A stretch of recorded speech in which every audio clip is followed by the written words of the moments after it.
Can you achieve your FIRE number with only index funds? The short answer is yes, absolutely. But let me show you the long answer throughout this video. The very first step you need to do is to calculate your retirement number, or what I call the financial independence number. And it's not the typical annual expenses multiplied by 25. I actually teach the rule of 27 and sometimes rule of 28, or multiply by 27, because what happens when the stock market takes a hit while you're retired, like it did in 2022? And what happens if we go through a long-term recession like we did in 2007 and 2009?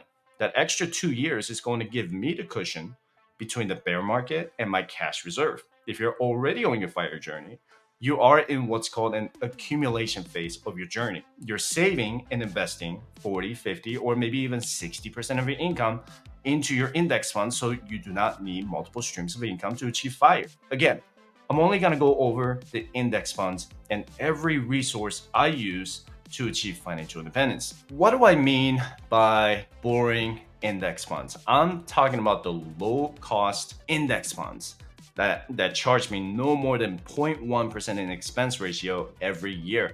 And I'm not telling you what to invest. I'm just showing you how to navigate index funds. And I'm going to use Vanguard as an example. I love Vanguard. And I saved my first $100,000 with one of these index funds many years ago. And it's still continuing to grow over the years because I just continue to invest no matter the share price. The S&P 500 index fund, for example, has returned on an average of 12% in the last 10 years, which is about how long I've been seriously investing. Is it going to be 12% going forward every year? I don't have a crystal ball to tell you that. In order to mitigate the risk, though, of losing, let's say, 20% from a single index fund, you can always choose to diversify your portfolio with other index funds. And the common misconception is that an index fund is just all stocks in a mutual fund, but an ETF can also be an index fund. An index fund just means that it's passively managed. So it just tracks the same performances of a certain market index. It can be stocks, bonds, or a combination of both. So if I'm buying an S&P 500 index mutual fund today, then it's going to perform the same as the S&P 500 index. If I buy an S&P 500 ETF, it's still going to do the same, but it acts like an ETF instead of a mutual fund. And I'm not going to go crazy deep into the differences between an ETF and a mutual fund because I plan to talk about it in the future live stream. So be sure to subscribe if you haven't done that already. And let me briefly show you my FIRE timeline. I want to encourage you to make one of your own so that you truly understand when you're going to have access to each of your investment accounts, because your 401k has different rules from your Roth IRA, right? I'm not going to go too in depth into my timeline today because I also want to save it for another live stream, but feel free to pause this video if you need to take a look. But anyway, if your annual expenses when you retire early are going to be, let's say, $100,000 a year, then you need to have $2.5 million invested in the stock market, because $100,000 multiplied by 25 years is 2.5 million. Now I'm going to use $100,000 as the example throughout this video, and what's also known as the fat FIRE, okay? And you should also have at least 2 to 3 years of annual expenses set aside in, let's say, cash, bonds, CDs, or something else that doesn't correlate with the performances of the stock market. Again, if your annual expenses are going to be $100,000, then you should have at least $200,000 to $300,000 set aside when the stock market goes down, assuming that a taxable brokerage account is the only source of your early retirement income. And that's a matter of when, not if the stock market will go down. We will see a bear market again while we're working or while we're retired in the future years. So let's say we go through a bear market for an entire year and the market is down by, let's say, 20%. My index fund will be down from, let's say, 2.5 to $2 million, right? So instead of selling my index fund at a 20% loss, I'm going to stop taking money out of it. I'm going to use the cash that I have set aside to pay for my expenses. And until the stock market starts to show signs of a recovery, I'm going to possibly reduce my expenses from 100,000 to maybe 80,000, or 20% to match the stock market performances, just to be safe. When the stock market recovers in the following year and makes a 10% return, then I'm going to sell some index funds to replenish my fire emergency fund. That makes sense so far, right? And this is why it's especially important to pay attention to the market even now during the accumulation phase. And when it comes to your expenses, you have to divide them into the following categories going into your early retirement. And you need to practice this now. First, you need to calculate how much of your expenses are considered absolute necessities. I'm using these as an example.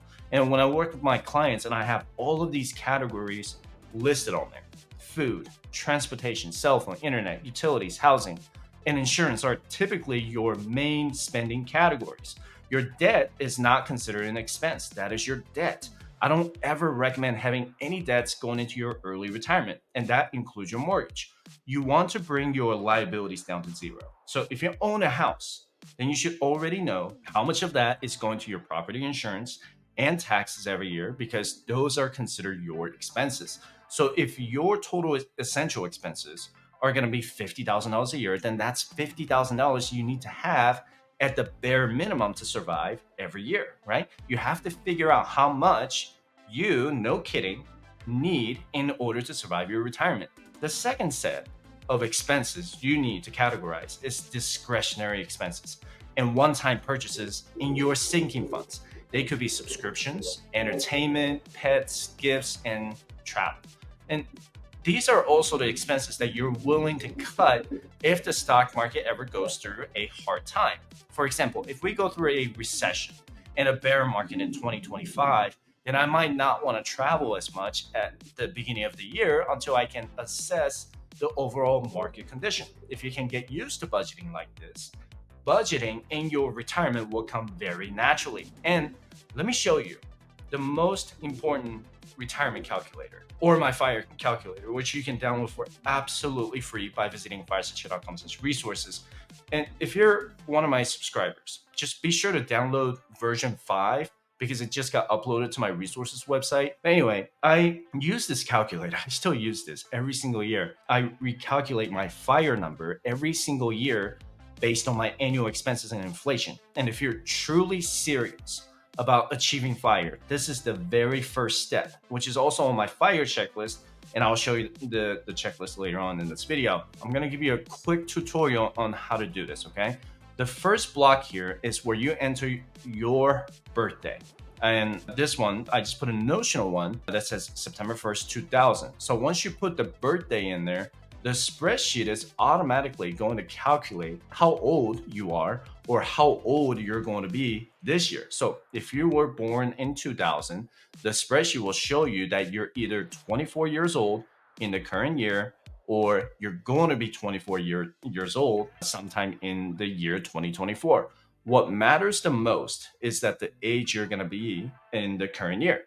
And the next block is where you enter your desired retirement age. And this is okay if you don't know what to put on there. You can just play around with the numbers and figure it out later, right?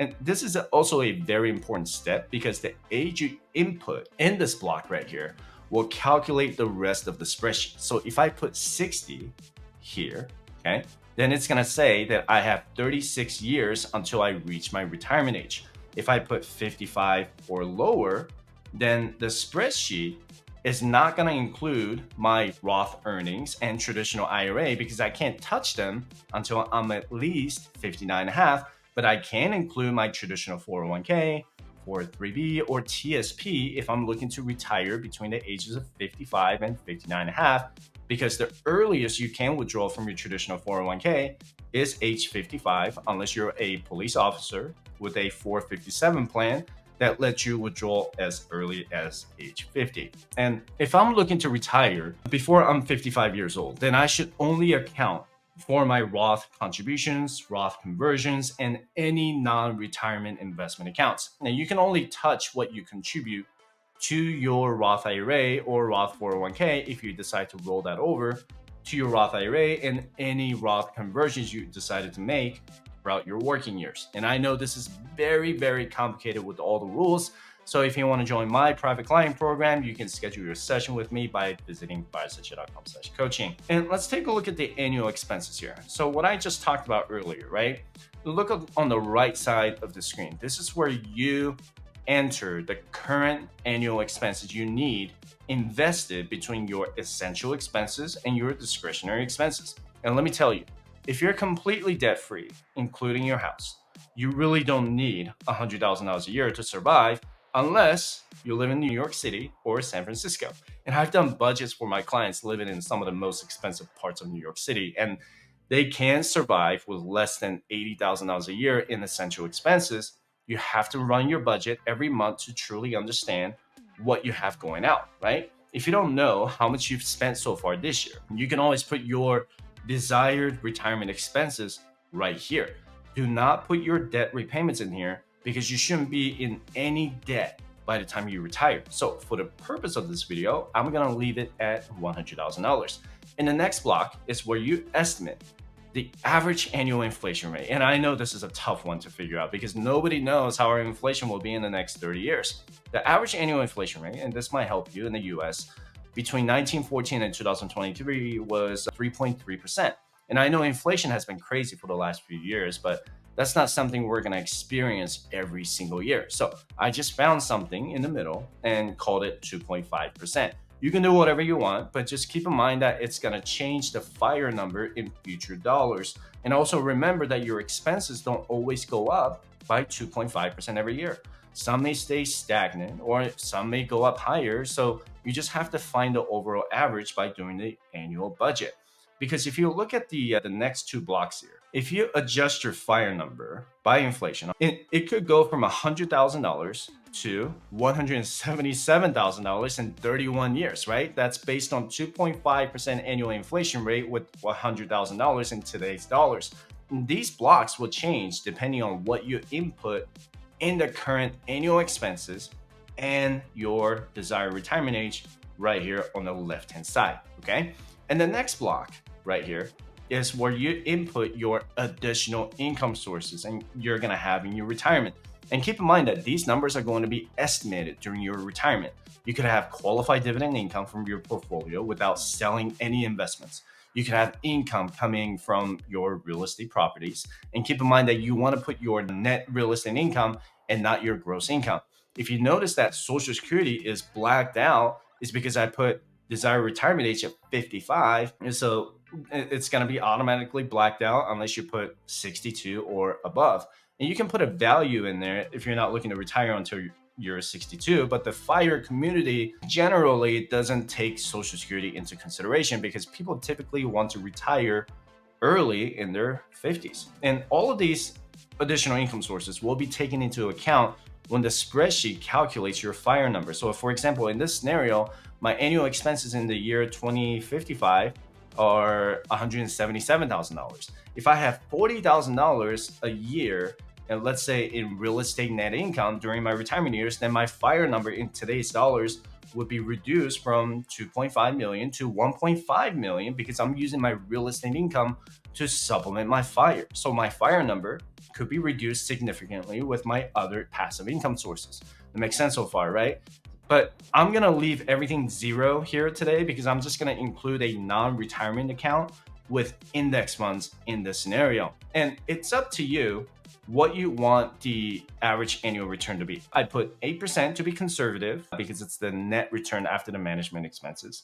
So people put 6% or 7% to be even more conservative. And some people put 9% or 10% because they feel more confident and aggressive with their portfolio returns. So it's completely up to you. And on the right side here, this is where you put your current investment balances. So log into each of your investment account and you can put your balances on there. The first block right here is where you put only your total Roth IRA and Roth 401k contributions or conversions, because contributions is the money that you put in and it can be taken out at any time out of your Roth IRA, and conversions can be taken out after 5 years regardless of your age. Now you also have to keep track of your Roth 401k contributions because those are the dollars you can take out after you leave your job if you put them into a Roth IRA. And the Roth earnings here is in the second block are what you have to wait until you're 59 and a half to take out without taxes or penalties. This is why the second block is separate from the first block. Again, you have to keep track of what you contribute because you don't want to have to pay your taxes twice when you're retired, right? You want to keep track of what you contributed and what's earned. And then the next block here is where you put the balance of your employer-sponsored retirement account in pre-tax dollars, like your traditional 401k, 403b, or TSP. And this is separate from the Roth accounts because the rule of 55 applies to these pre-tax accounts or the money you haven't paid taxes on just yet. If you're a, let's say, college professor, you might have a traditional 403b with your university. If you're a federal government employee, you're going to have a traditional TSP. If you get any employer match or contribution at all, those dollars are going to go into the traditional portion of your retirement account unless you elect to put it into your Roth account. And if you have a traditional IRA, because you roll some money over from your previous job's 401k in the past, you might have a balance in there and you can't access your traditional IRA generally until you're 59 and a half with some exceptions. But if you want access to your traditional IRA at age 55, then you could roll that money to your current 401k. And I can talk about that in a separate video. So just be sure to subscribe if you haven't done that already. By the way, did you know that over 50% of Americans who make over $100,000 a year are living paycheck to paycheck? So is it always an income problem or a spending problem? If you're having trouble figuring out your budget, I encourage you to download a budgeting app called YNAB. YNAB stands for You Need a Budget. That's right. Whether you make $50,000 a year or $300,000 a year, every one of you needs to create a budget to achieve financial independence. You need to give every dollar a job so that you can be more intentional with your savings and spending. You can get a free trial without any credit card information by using the link in the description below. And then the last block is where you put the current balance of your taxable brokerage account or your non-retirement investment account. This and your Roth contributions are where you can access at any time without waiting until you're 55 or 59 and a half. So the first result is going to show you right here at $100,000 in annual expenses, and you're going to need $2.5 million invested to be considered financially independent. And keep in mind that this is all in investments. And the second block is going to be adjusted by inflation. And don't be alarmed by that, all right? I know it's going to say 4.4 million or something higher if your time horizon is going to be longer. So in this case, this is a FIRE number based on the 31-year time horizon. So it's going to be 4.4 million adjusted by inflation. And chances are the investment returns that you make inside your portfolio is going to outpace that inflation, hopefully going forward, right? So that's how you want to adjust your return by inflation. And this section here, let me show you this, is where you have your FIRE cash reserve. And this is where I was just talking about earlier, the total emergency cash reserve needed for your retirement. And like I said earlier, some people start with 1 year, but I always recommend at least 24 months in your early retirement without any other income sources. So if you have $200,000 in cash, that's about 7% of your total portfolio with 2.7 million. If you have $300,000 in cash out of 2.8 million, that's about 10% of your total portfolio set aside in cash. And it doesn't have to be cash. It can be cash, bonds, CDs that can somewhat match with the inflation rate. The FIRE cash reserve will depend entirely on how many income sources you'll have in your early retirement. You might have a military pension coming in or a VA disability, so you don't need to set aside as much cash for your FIRE emergency, right? In case of a bear market. So if you're looking to retire, let me go ahead and change that to age 50. Let me go ahead and zoom out here so that you can see the whole spreadsheet. I know this is gonna become a little bit smaller. You can pinch on your YouTube screen and just zoom in on it if you need to, okay? So let me change the desired retirement age to 50. You see how much you need to save is also going to be updated at the bottom, right? So at the age of 50 with 26 years to go, the calculator will tell you how much you would need to invest estimated each month and each year. Again, these numbers are very generic, so don't be discouraged if you feel behind. The numbers become smaller if you expand the time horizon to, let's say, 55 years old, right? You see how the numbers above it just got blacked out, right? And the numbers go further. Well, the numbers further go down. Let's say I change it to 59.5 or 59.6. These numbers will take all of your total retirement balances, your total retirement, or all of your account balances into account. If you already have, let's say, already put $10,000 in your non-retirement account, then the numbers will go down further. And it really depends on your current balances. Your savings rate goes down further as well if you have other income sources. Do some demonstrations here.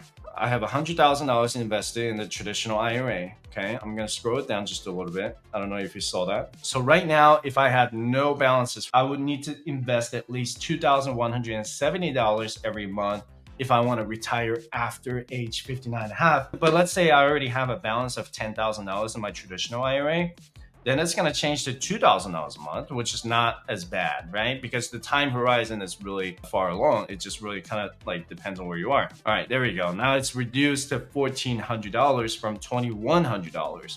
So what about if you had a traditional 401k and you have $200,000 invested right now? You see how then you don't need to invest as much to get to your FIRE number in the future dollars, or at 2.5 million.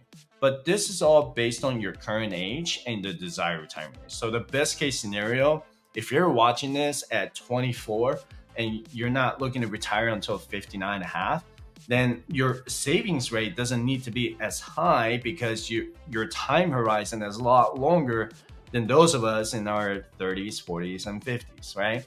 And let's do some scenarios. Let's say you are 24 and you have nothing invested, all right? So I'm gonna erase it. And let's say you're gonna be 24 this year and you're looking to retire early at the age of 55. So you have 31 years until your retirement age. So when you look at the current annual expenses, let's say you just need $75,000 a year to retire early. So in the future dollars right here, then it's gonna say $133,125, right? So what that means is that starting now, I would need to invest at least $2,248 every month towards my retirement. And you're probably thinking, man, this is a lot of money. How do I do that?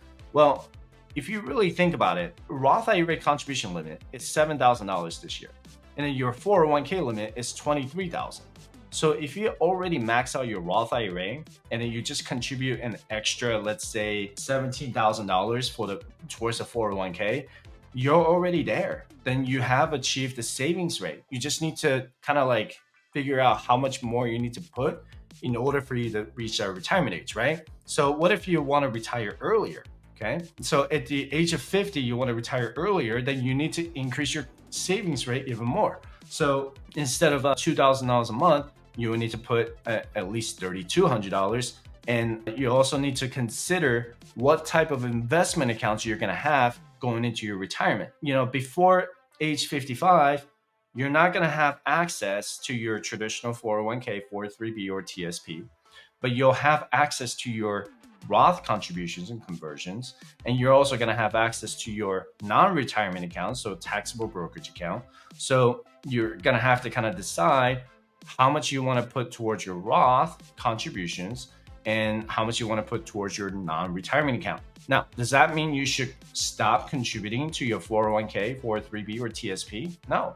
You still want to contribute to your 401k, right? Because when you put money into your traditional 401k, that money can be tied up in there until you're 55, right? So that's good news for people who want to retire by the age of 55. But if you do the Roth contributions here, let's say you have Roth 401k and Roth IRA, then you can access your contributions to the Roth IRA and Roth 401k. If you leave your job early, let's say at the age of 50, you can move your Roth 401k to your Roth IRA and gain access to your Roth 401k early. Does that make sense? Okay. So those are some of the things that you want to consider when it comes to what investment vehicles can I have access to? What retirement accounts or what type of retirement accounts do I currently have? Do I just have traditional 401k with my current employer because they don't have a Roth 401k? I would have a conversation with the HR and say, hey, can you guys give us the Roth option? It doesn't hurt them, just ask that question. And if they have that, I'm going all in on Roth because I know the tax rates will most likely go up in the future. So that's something that I always want to make sure that I pay attention to. Okay. I know most of my audience is in their 30s. Let's say you were born in 1990. All right. I'm still older than that. Let's say you're 34 or you're going to be 34 this year and you want to retire at 50. Okay. And you have 16 years until you reach your retirement age and you want to retire with $100,000. So in 16 years, with the 2.5% annual inflation rate, it's going to go to $140,000 in the future years. So let's say at age 50, currently I have like $80,000 in my total Roth IRA and Roth 401k. And out of that, I have about $30,000 in Roth earnings. And in my traditional 401k, I have, I don't know, let's say $50,000. Okay. And I have nothing in my traditional IRA, but I do have some non-retirement account for $50,000. All right. So once you put the values in there, then it's going to tell you, oh, well, you still need to save this much money in order for you to retire before the age of 50. Okay. Now you're like, man, there's no way I'm going to be able to save $100,000 a year. Okay. Then you need to either consider raising your retirement age to, let's say, 55. Then it's going to go down a little bit, right?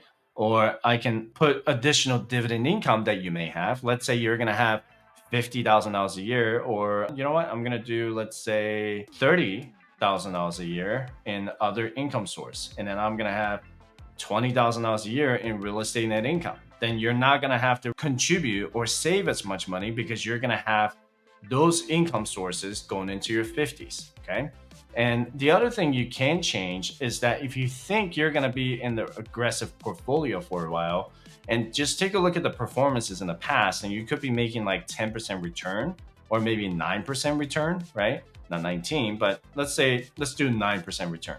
See how the numbers change based on the average annual return. S&P 500 is at 12% for the last 10 years every year. That might be a little too aggressive. I mean, some people are using it. I know the Dave Ramsey team, they always do 12%, but I think it's a little too high in my opinion. I like to be more conservative and just include a little bit of inflation in there. So that might not be a bad idea. So you can always kind of play around the numbers and just say, all right, let me do 8% and see how it goes. Okay. Now let's take a look. How about in your 40s? All right. Let me know in the comment section down below if you're in your 40s. All right. So let's say you're 44 and you're like, you know what? I want to be done by age 57. Right. So you have 13 years until you retire. So at age 44 today, and 57 is your desired retirement age, and your annual expenses are going to be, let's say, bring it down to 75,000, right? And you have no real estate. Let's say you have no other income sources, but you will have, like, let's say $10,000 in dividends coming into you every year, and you have 80,000 in your Roth contributions, and let's say you have $250,000 in your traditional 401k. So this is going to matter more. Why? Because here you put the desired retirement age at 57. So that means that you're going to have access to your traditional 401k after you're 55. If you retire or quit the job after you're 55, then you can go down and say, all right, this is how much I need to invest every year to have at least $75,000 set aside in FIRE, right? So, but what if you have more? Let's say you have 150,000 right now in Roth, and you have 50,000 in your Roth earnings, 250,000 in your traditional 401k, and let's say you have another 50,000 in your traditional IRA, and you have another 100,000 in your non-retirement accounts. So now you just need to invest at least 57. I shouldn't say just, it is a lot. So let's say $57,000 a year. Then that's how much you need to invest every month in order for you to achieve your FIRE number based on the 8% average annual return. Okay. So someone in the live chat just said that you want to retire by 62. Okay. How old are you? Okay. So you were born in 1972 and your desired retirement age is 62. Okay. So not personalized financial advice. I'm just kind of showing you how the calculator works. And you want to retire with at least $85,000 a year. Okay. So in the future dollars, it'll be $106,000. You can put your Social Security income on there, right? So if you put Social Security income, let's say you collect $1,500 a month, we'll just call that $25,000 a year. Okay. That's where you want to put the annual income on there. So that age 52 and you want to retire by 62, You have Social Security at 25,000. And we'll just assume that these are the investments that you have. I'm gonna take out maybe total non-retirement accounts. If I scroll down in 10 years, okay, so you will need to save a lot more going into your 59 and a half, but you can always adjust the numbers as needed because you might not even need that much, right? Because the fire number, obviously, is gonna be reduced based on your maybe Social Security income and your dividend income and real estate net income. And maybe you have a dividend income where you can put 10,000 in there and it's going to tell you, all right, this is how much more you need to invest. And maybe you need to bring down your annual expenses and really recalculate your annual budget. And let's say you only need $50,000 a year to survive, then you might just need to invest like this much in order for you to retire by the age of 62. But just kind of showing you by almost every age, 20s, 30s, 40s, and 50s, you have to do whatever it takes to get your income way up if you're serious about fire. If you tell me that there's no way for you to increase your income above 6 figures, then fire is not right for you. That's just a simple truth and not meant to discourage anyone. You can still retire on time in your 60s if you consistently save between 15 and 25% of your gross income. Your savings rate absolutely matters more than the average stock market return. The second thing you need to do is to save and invest your first $100,000, whatever it takes. While you're in the accumulation phase of your fire journey, I want you to become very familiar with the investment withdrawal rules. Don't ever stop learning. Get outside of your comfort zone like I did, or you can keep doing what you're doing. The choice is yours, all right?